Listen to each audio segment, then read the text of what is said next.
Një komandë tjetër e rëndësishme tek pjesa e tabelës është edhe ajo që quhet pra eliminimi i vlerave të dy fisha. Pra nëse në kollon kemi vlera të dy fisha dhe ne duhet t'i menjanojmë. Për shembull, tek shitjet bruto unë dua që të ngelen vetëm ato shitje që nuk kanë vlerë të njëjtë. Atëherë klikojmë tabelën. Në momentin që unë këtu klikoj tabelën, atëherë ka dy mundësi. Kur jemi tek remove duplicate values tek data, atëherë nëse unë klikoj gjithë tabelën dhe jap remove duplicates, këtu më tregon, pra nëse këtu jap OK, nuk më bën asnjë veprim. Pse? Ajo gjë që duhet të bëj pasi zgjidh tabelën këtu, pasi klikoj për një qeliste të tabelës, kur e bëj remove duplicates, i bëj unselect të gjitha dhe zgjidh atë kollon tek e cila unë dua të heq vlerat e dy fisha. Supozojmë tek shitjet bruto, unë dua të heq të gjitha ato elementë që janë të përsëritur, jap OK, dhe këtu na thot se sa prej elementëve u fshin, pra sa ishin me vlerë të përsëritur dhe sa prej tyre kanë mbetur dhe unë tani e di që gjithë këto shitje bruto nuk kanë vlera të përsëritura.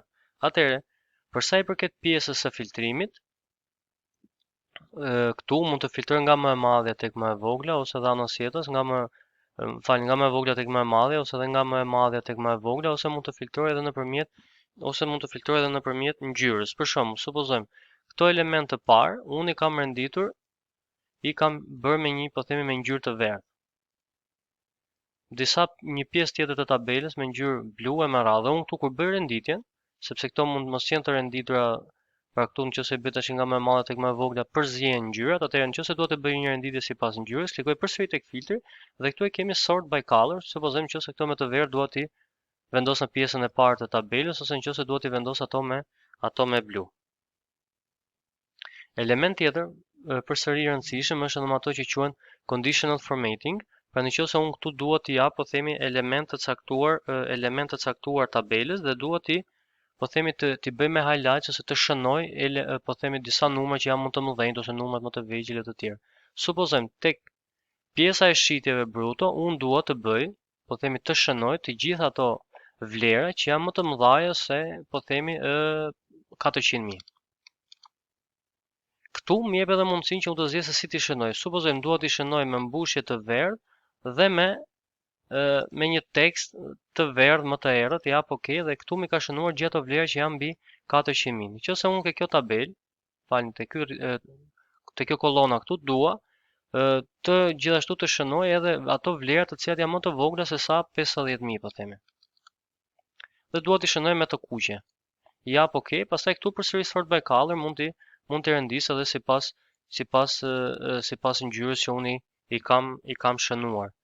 Gjithashtu na ofron edhe mundësi të tjera, nëse unë dua po themi të vendos të zgjidh gjithë numrat që janë midis 2, pra duhet të shënoj ato numra që janë midis po themi vlerës 50.000 deri në 100.000 ose numra të cilat janë të barabarta me një vlerë të caktuar, ose këtu dua të shënoj po themi të gjithë ato emra të cilat kanë emrin po themi Lorela ose kanë emrin Anita për shembull.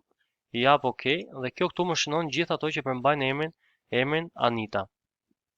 Këtu nëse dua po them disa rregulla pak më të thjeshtë, pra unë dua këtu ato që janë 10, supozojmë tek shitjet bruto, dua 10 shitjet bruto të cilat janë me vlerë më të madhe, i jap direkt top 10 items.